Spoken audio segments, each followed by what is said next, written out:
第5章，持律主札巴坚赞。布顿仁亲珠后来转世于西藏中部，名为杜金札巴坚赞。他是宗喀巴大师的8大弟子之一。杜金的意思为持律主，即严守戒律者，而戒律则是指出家戒。杜金札巴坚赞因修法清净及一心为佛法奉献而闻名。然而，他最令人津津乐道的却是他在监督整个甘丹寺的建筑工程中的贡献。杜金，你建立了这座寺院，真了不起啊！这座寺院是给我的上师宗喀巴大师的供养。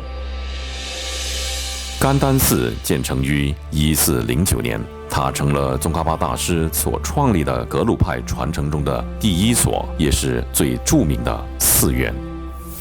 有一天，当宗喀巴大师正在说法的时候，一只白鸽开始围绕着大师开示的法座盘旋。当白鸽绕着宗喀巴大师的法座盘旋不去的时候，杜金认出了他就是聂仲护法。开示结束后，所有僧人都离开了，只有杜金留了下来。聂仲，你为什么前来干扰我的上师说法？你究竟要什么？白鸽突然变成了一个小男孩。我需要你的帮助。为了保护这些圆满的教法，我们需要一名特别的护法神。我无法这么做，因为我已经答应了莲花生大士，要全面的保护佛法。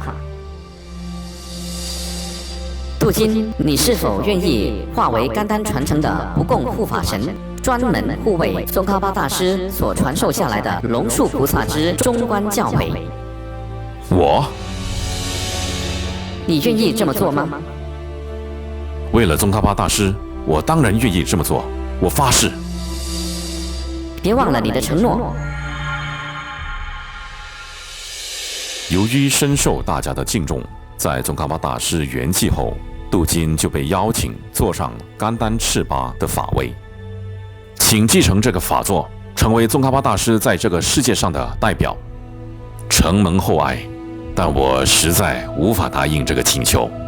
贾曹杰，你才是继承甘丹赤巴法座的人选。我希望用这辈子来护卫和弘扬宗喀巴大师的法教。